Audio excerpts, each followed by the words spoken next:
Prime Minister Modi is all set for his trip to the United States, where he will be meeting with President Donald Trump. Ahead of that trip, the United States is expected to authorize India's purchase of a naval variant of the Predator's drone.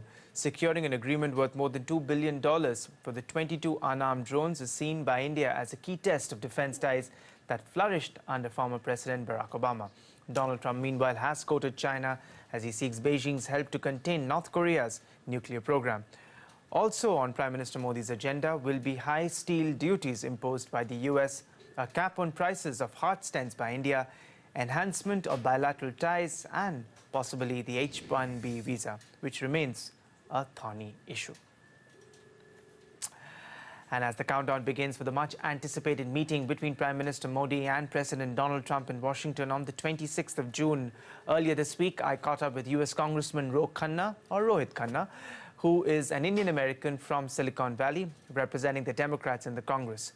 He says the US-India relationship is bipartisan and enjoys widespread support in both houses of the Congress. And he expects a fruitful meeting when the two leaders of two of the greatest and the largest democracies of the world sit down for their first face-to-face meeting. I'm looking forward to Prime Minister Modi's visit. I think it says a lot about where the United States and India's relationship is, that he is one of the first foreign heads of state to be extended an invite. And it shows that the relationship is bipartisan. Whether it's a Democrat or a Republican, there's a recognition that inviting the Prime Minister of India is important. Of course, we now have 4 Indian Americans in the United States Congress, so that's more than ever in American history, which has further strengthened the relationship. And as you alluded, whether it's on national security and dealing with terrorism, whether it is issues about human rights or promoting democracy, standing up for democracy, or whether it is issues about a huge export market that helps American companies, which allow us to create jobs in the United States and sell into India, I think there are many opportunities. Well, Congressman, you've talked about how India-US relationship has been marked by this sort of bipartisan approach, and successive presidents, irrespective of which party that they've belonged to, have sort of supported and to ensure that the relationship gets stronger. But what we've seen in the recent past is, is the way in which America seems to be getting estranged from its traditional allies, whether it's Japan in the Pacific Ocean or some of its, some of the countries in EU. What are your thoughts about that leading up to this meeting between President Trump and Prime Minister Modi? Of course, I have a strong disagreement with President Trump's foreign policy, and I think it's been short-sighted and wrong, his withdrawal from the Paris Accords. Some of the escalation in Afghanistan and escalation in Syria, I think, is not in America's interest. We need to be far more restrained in our foreign policy. So I am no fan of the administration's foreign policy. That said, I think even this administration recognizes, as does everyone in Congress, the strategic importance of the relationship with India. As you well know, India is a young country with a large workforce, a growing economy, growing sectors of innovation, and a huge market. And the United States understands that. And in my district in Silicon Valley, we understand what opportunity there is for doing business, and which will help create jobs in my district, help create jobs in America.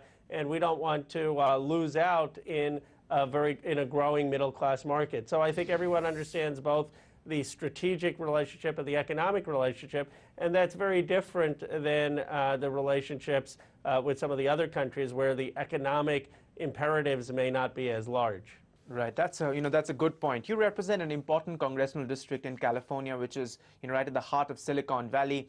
And one of the concerns that that many in India have had is with respect to the executive order that was signed by Donald Trump with respect to the issue of H-1B visa. In fact, many Indian ministers in the recent part have said that that will be an issue that will be raised by Prime Minister Narendra Modi when he meets with President Donald Trump.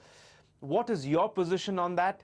And realistically speaking, can we expect some sort of leeway and from President Donald Trump as far as the issue of H-1B visas are concerned? Well, I think we can't have a sledgehammer approach. Obviously, there has to be a recognition first that immigrants have made extraordinary contributions to the United States. You look at people like Sundar Pichai, who's the CEO of Google, or Satya Nadella, who's the CEO of Microsoft, or so many Indian Americans, including my father, who went to IIT, who've come to this country, created who've created jobs, helped the American economy, and made America stronger. So we start with that premise. That said, there have been certain abuses of the process where people are underpaying employees. So, for example, Facebook and Google, et cetera, the average H-1B visa earner makes